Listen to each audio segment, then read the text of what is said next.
పూరా లోకల్.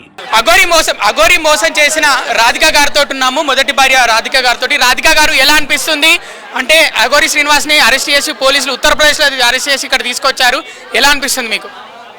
ఆనందంగానే ఉంది, కానీ పూర్తి స్థాయిలో లేదు. పూర్తి స్థాయిలో ఎందుకు లేదు ఆనందం? అంటే పోలీసు వాళ్ళు వాళ్ళ పని వాళ్ళు చేశారు. మిగతాది ఏం చేయాలంటే దాన్ని కోర్టుకు సబ్మిట్ చేయాలి, శిక్ష పడాలి, అవన్నీ జరగాలి. Legal procedure. మరి మీ పరిస్థితి ఏమైపోతుందని అనుకుంటున్నారు ఇప్పుడు? అంటే దేనికి? అంటే మీరు డబ్బు పరంగా మోసపోయారు. గతంలో చెప్పారు కదా, డబ్బు ఇట్లా నా బంగారం ఇలా చేశాడు, నా జీవితాన్ని ఇలా నాశనం చేశాడని చెప్పారు కదా, మరి వాటి పరిస్థితి ఏంటి? అంటే నష్టపోయినట్టేనా మీరు? నాకు డబ్బు అవసరం లేదు, నేను నష్టపోయాను.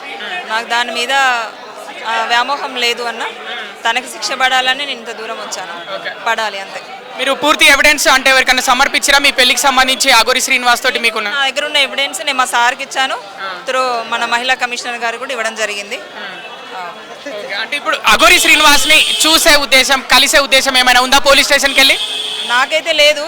ఇస్తే మాత్రం ఏం జరుగుతుంది? అంటే కొట్టాలనుకుంటున్నారా అఘోరి శ్రీనివాస్ ని మీరు? కొట్టడం కాదు అన్న, నేనే జైలుకి వెళ్తా కావచ్చు. మీరు ఎందుకు జైలుకి వెళ్తారు? అంటే మీ చంపేస్తాను నేను పక్క. అఘోరి శ్రీనివాస్ చంపేస్తారా? ఖచ్చితంగా. నాకు అన్ని రైట్స్ ఉంటాయి కనుక నాకు ఆ పోలీస్ డిపార్ట్మెంట్ వాళ్ళు ఏమన్నా నాకు అదేమంటారు, నాకు ఆర్డర్స్ ఇచ్చేస్తే నేను చేసేస్తాను. విడాకులకు అప్లై చేద్దాం అనుకుంటున్నారా? విడాకుల అంటే మీరు మొదటి భార్య కదా? అది